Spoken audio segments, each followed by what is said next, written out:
자, 쏙쏙 부동산입니다. 자, 오늘도 우리가 궁금한 점을 이제 좀 설명을 드리는 시간을 가질 텐데요. 자, 오늘은 앞으로 이제 고금리가 계속 유지될 것인가에 대해서 말씀을 드리는 시간을 갖겠습니다. 금리는요, 한 나라의 경제를 좌지우지할 만큼 강력한 변수죠. 자, 지난 2022년 한 해 동안 미 연준의 무려 4.25%라는 급격한 금리 인상 조치가 우리나라 경제 성장률에 엄청난 영향을 주었습니다. 그 이유는 금리와 경기와의 관계가 서로 이제 반대이기 때문인데요. 금리가 높아지면 시중의 자금은 은행권으로 빨려 들어갑니다. 굳이 주식이라든지 부동산에 위험 부담을 안으며 투자하지 않으려 하는 성향이 생기죠. 차라리 안정적으로 따박따박 매년 이자가 나오는 고금리 정기 예금을 가입하려고 할 것입니다. 또한 기업들은 높아진 이자 부담 때문에 대출을 더 많이 받으려 하지 않을 것입니다. 장사가 안 되면 차라리 폐업하는 것이 나을 수도 있을 겁니다. 자, 그래서 고금리 상황에서는 이 시중의 자금이 점차적으로 부족하게 돼서 이 사업을 하는 사람들 사이에서는 돈이 씨가 말랐다라는 말이 돌기 시작을 합니다. 자, 그만큼 이 금리가 경기에 미치는 영향은 매우 크겠죠. 물론 경기가 좋아서 이 금리가 상승하면 시장에 단기적으로 큰 부담은 없습니다. 기업이 높은 금리로 은행에서 자금을 빌리더라도 이자 비용보다 더 많은 이익을 창출할 수 있기 때문인데요. 그래서 경기가 좋으면 금리와 주식, 이 부동산 시장이 동반 상승하게 됩니다. 자, 그러나 2022년 한 해의 이 금리 상승은 이러한 경기 순환 원리에 따른 상승이 아닌 10년이 넘게 계속되어 온 저금리 영향이 가장 큰 거죠. 즉, 코로나 암흑기가 서서히 풀리면서 생긴 인플레이션을 막기 위한 어쩔 수 없는 미 연준의 조치였습니다. 2022년부터 이어진 미 연준의 가파른 금리 인상은 그동안 미국 및 글로벌 금융시장에 너무도 많이 풀린 달러를 회수하기 위한 조치였습니다.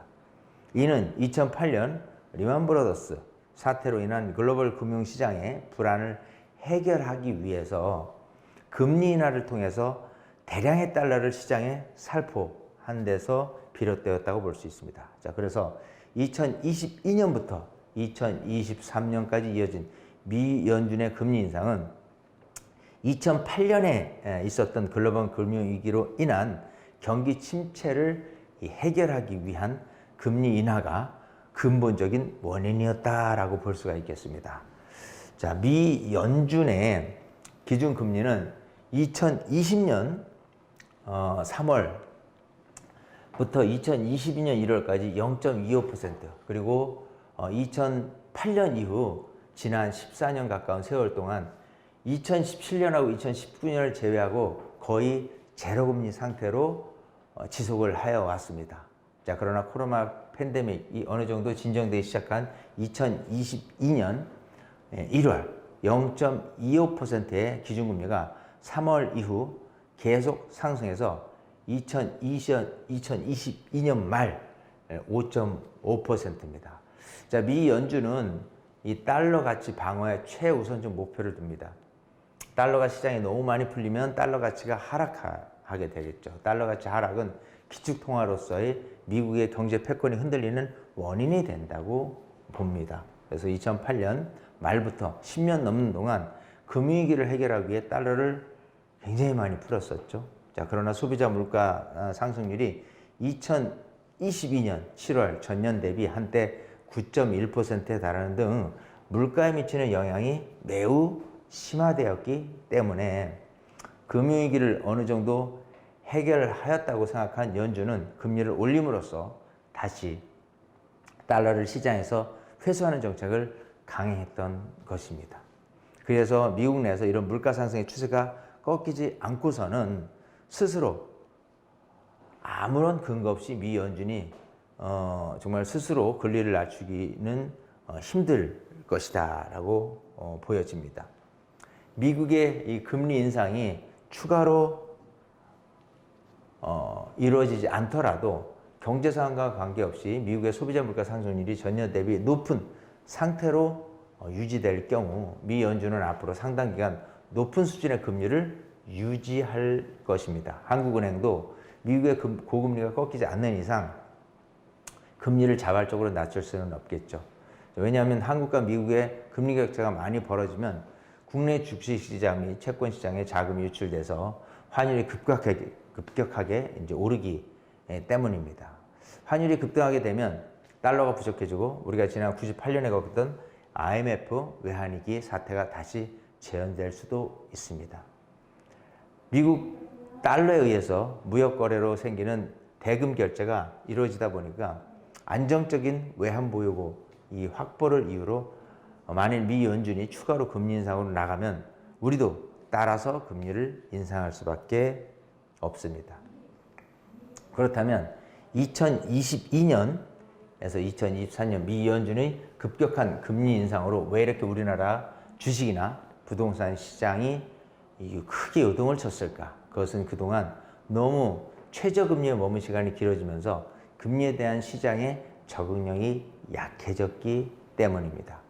금융위기 이후 낮은 금리를 유지했던 약 14년 중에서 거의 9년 동안 미국의 기준금리는 0.25%였습니다. 유럽은 대부분 기간의 기준금리가 마이너스 0.25%였고 시장금리도 마이너스였습니다. 저금리가 오래 지속된 영향으로 경제구조가 그에 맞게 변한 것입니다. 자, 그래서 금리가 조금만 올라가도 경제가 흔들리는 상황이 되었습니다. 그리고 우리나라의 가계도 1년 사이에 큰 충격을 받은 거죠. 그래서 전세자금 대출이 보증금의 상당한 부분을 차지하던 전세 가격이 금리 인상의 영향으로 해서 하락한 것입니다.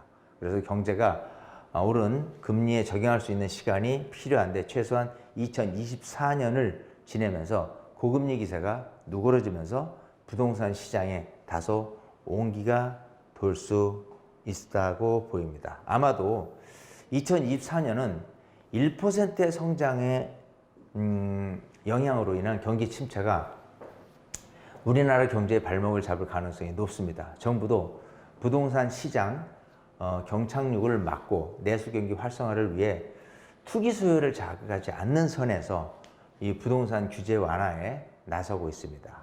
자, 그러나 이런 조치만으로 대내외 경기 침체를 감당하기는 쉽지는 않습니다. 경제학의 이론상 경기는 돌고 돕니다. 물가 상승을 막기 위해서 금리가 오르면 시장에 돈이 부족해져서 유동성이 떨어집니다.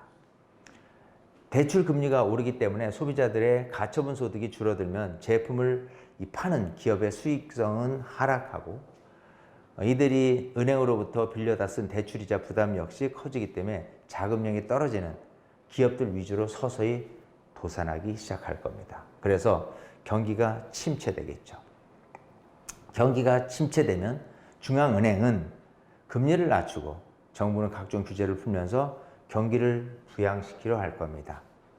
자, 다시 이 저금리 상태로 돌아가게 될 겁니다. 자, 그러면 경제 활력이 돌면서 물가는 상승하게 되고요. 또 이렇게 경기는 순환을 하게 되겠죠. 자, 그래서 영원히 고금리 상태가 될 수는 없습니다. 미 연준이 금리를 높게 유지하는 이유는 높은 임금 상승률에 의한 물가 상승입니다. 그런데 경기가 침체되고 기업의 수익성이 악화되면 기업은 직원들에게 더 이상 많은 월급을 줄 수 없게 되고 구조 조정에 의한 해고가 일상화될 수밖에 없습니다. 이런 상황이 되면 그 아무리 대단한 미국이라고 하더라도 결국 금리를 낮출 수밖에 없습니다. 물론 미 연준이 이런 극단적인 상황이 될 때까지 고금리 상태를 유지하지는 않을 것입니다. 아무래도 2024년 이후부터 이 적당한 선에서 금리를 서서히 낮추는 방향으로 가게 되겠죠. 자, 그래야 유럽이나 아시아 국가 등의 세계 경제도 그 영향을 받아서 조금씩 숨통이 트여갈 것입니다. 우리나라도 마찬가지겠죠. 일단 지금의 고금리 상태가 꺾이려면 이 미 연준의 가시적인 금리나 움직임이 있어야 합니다. 자, 앞에서 말했듯이 독자적으로 우리가 금리를 인하하면 우리나라 금융시장에 들어와 있는 해외 자본이 다시 미국으로 회귀할 가능성이 높기 때문인데요. 부동산 가격도 당분간 이런 영향을 받을 수밖에 없습니다. 우리나라의 부동산 가격은 전세 가격의 높고 낮음에 따라 좌우될 수밖에 없고, 이 전세 보증금에서 대출 비중이 매우 높기 때문에 대출 금리가 여전히 고금리 상황에 놓여 있으면 전세 가격이 약세를 보일 수밖에 없습니다. 전세 가격이 반등하지 않으면 매매 가격은 반등하지 않습니다. 결국은 금리 인하라는 시그널을 미 연준이 보내야 모든 것이 하나 둘씩 정상화될 것으로 보입니다. 앞으로의 경제 상황 및 금리 변화는 그 누구도 정확히 맞출 수는 없겠죠. 예측은 가능하지만 확신할 수는 없을 것입니다. 지금은 아무래도 고금리의 소나기를 피하는 것 외에는 도리가 없어 보입니다. 부동산이든 주식이든 투자는 현실에 일단 맞추어서 해야 하고요. 돈이 많지 않은 사람은 더더욱 그렇지 않을까 생각을 합니다. 이렇게 해서 오늘 주제는 그야말로 지금처럼 앞으로 고금리는 계속해서 유지될까?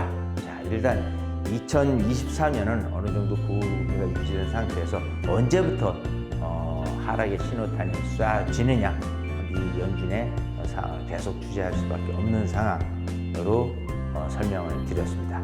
자, 이상 쏙쏙 부동산이었습니다.